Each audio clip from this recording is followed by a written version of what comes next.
This is Captain Robert Salas testifying at the citizen hearing on UAP disclosure in Washington, D.C.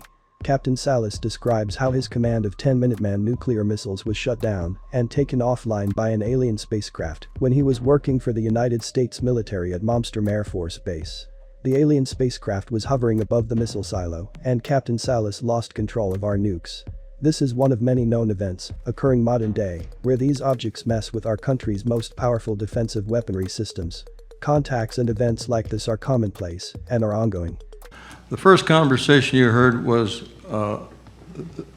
Colonel Walter Fiegel, now retired. As far as I know, he's still alive. He's authorized me to use that audio, by the way. It was a recording of a telephone conversation I had with him in 1996. And he described the fact that he had, on two of his launch facilities, he had maintenance crews out there and security guards. And when the first missile went down in his flight, they reported that there were UFOs overhead as the missiles went down. He lost all 10 of his missiles in rapid succession. And that incident occurred on March 16th, 1967. He launched them and they went down? No, the missiles were not launched. He just reported, they reported that the objects were above them, and at that point the missiles started shutting down. Yeah, disabled.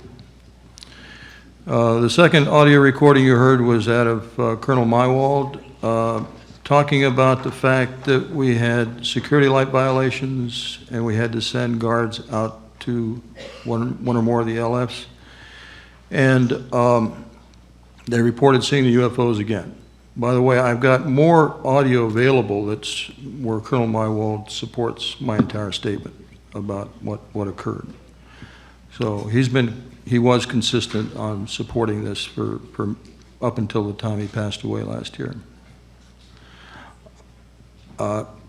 After we received relieved by another crew the next morning, right back to the base, we reported to the squadron commander's office. There we were ordered to sign non-disclosure statements regarding our specific incident. I did sign a non-disclosure statement. And we were ordered not to talk to anybody about this. It was then designated a highly classified incident. At no time did we lose power during the incident. I want to emphasize, we always had electrical power. The sensitive information network, SIN cables that carried the signals to the missile systems were triply shielded from electromagnetic interference. The preliminary investigation isolated the failure to the logic coupler at each missile. The logic coupler is associated with the missile guidance system. That's about the best I can explain to you what the logic coupler does. I'll refer you to a portion of the unit wing history. I believe you have documents that I supplied you with that talk about the Echo flight incident, and I'll just read part of it. It says, in the opinion of the team, was that externally generated signals caused the generation of these two channels and shut down the launch facilities. The possibility of this is very remote due to the fact that all 10 couplers would have to fail in the flight within a few seconds of each other. This statement confirms that signals were sent to each individual missile separately in order to disable them. From my knowledge of the operating system at the time, neither I nor the investigative team could define the method or means by which these signals were sent to disable the missiles, each in the same manner, meaning each missile failed for the same reason, guidance and control system failure. Mr. Robert Kaminsky was the Boeing team leader for the investigation of the Echo flight shutdown.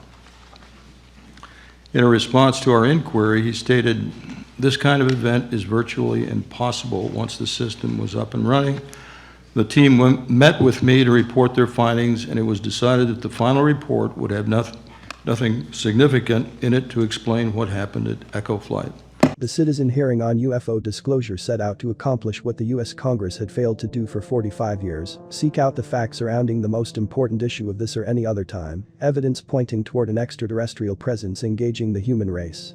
40 researchers along with military agency political persons of high rank and station came to the National Press Club in Washington, D.C. to testify to 6 former members of the United States Congress. The link to the full hearing, including the phone conversation records, will be in the description.